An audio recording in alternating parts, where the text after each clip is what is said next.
This is a test of the emergency broadcast system. No, seriously, this is strawberry plants in the dead of winter. And this is going to be my little strawberry patch. What I'm going to do is I'm going to build up wood chips all around these real nice and thick so that they have plenty of food to eat. And this new treatment is going to be used on everything in my garden this year. It's called Epsom salt, because this will make the berries, from my understanding, bigger, and it will make them sweeter, because it will give them the ability to draw in nutrients. So we're going to get it on, folks. It really got cold last night. I'm going to take my cuttings and put them up. But today I'm using one of my favorite things to use in the garden right here. It's just a bottle of small amount of Epsom salt and water. And I'm adding that to my plants. That will help them soak up sunlight to do better, to be stronger plants. And see, so you take the trees here, just give them a little bit of something to, beautiful. Alberta. I'm out here checking the cherry trees for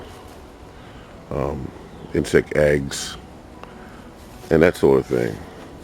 Morning garden show. That's what I'm doing.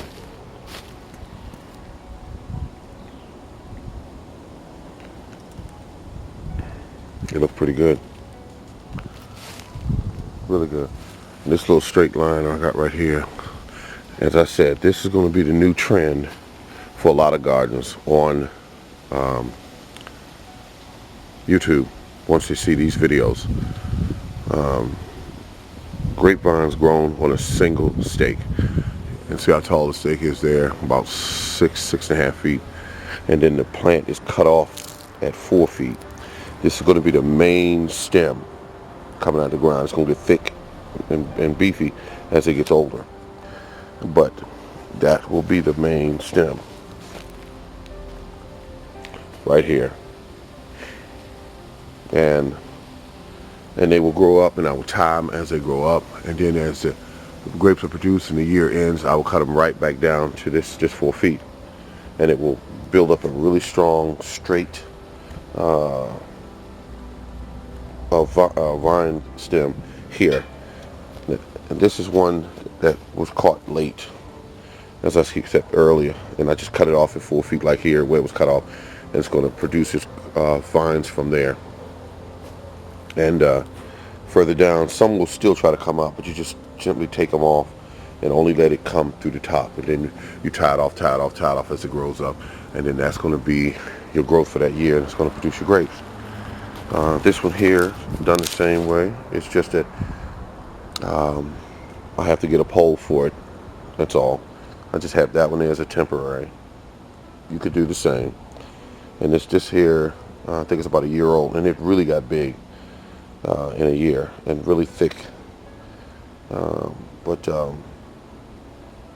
that is my grapevine idea. I mean, this has come from a gentleman that is from the UK. I can't remember his name, but he was the one that I saw do this, and he was the only one on the internet that was doing it. And now I'm the second person doing it.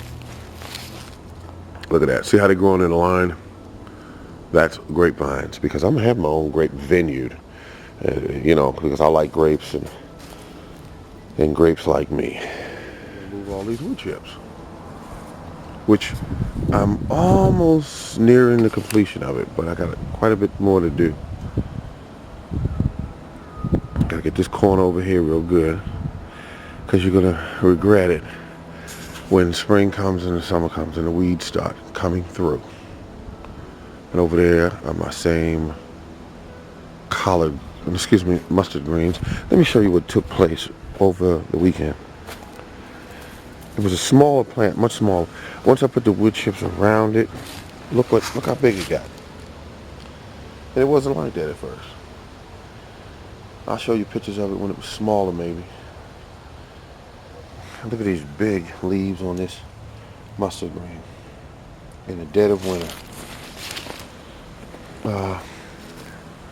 Up here I got these corners. I'm still working on it.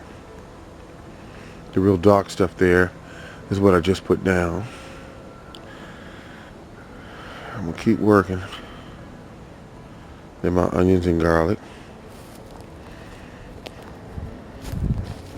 And this section over here, I'm gonna add wood chips to it. I'm gonna turn this into the same thing I'm standing on.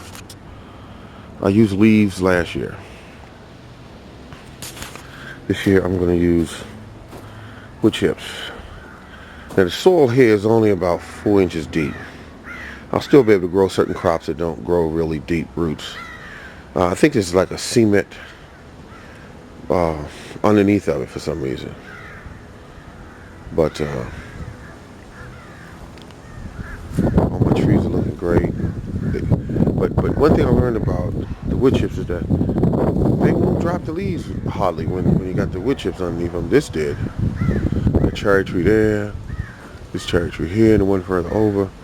And the grapevines look great. And this is what I just put in. It's really pathetic that I got from I got online. It's really pathetic, and it's really bad. That's why I hate buying from different stores online. Some of them just to even send somebody this, you know. I mean, this is really bad. And this one here came from a store, and it's supposed to look a little like this, but I can see that. Look at the vine, the plant itself. It's beautiful red. It tells me that it has plenty of life in it. So I'm just going to spray it with my solution, and that will help it to feed better. This one here is another. This is just a cutting I pulled out of the ground and replanted in another location. Did the same thing with this one here. Okay.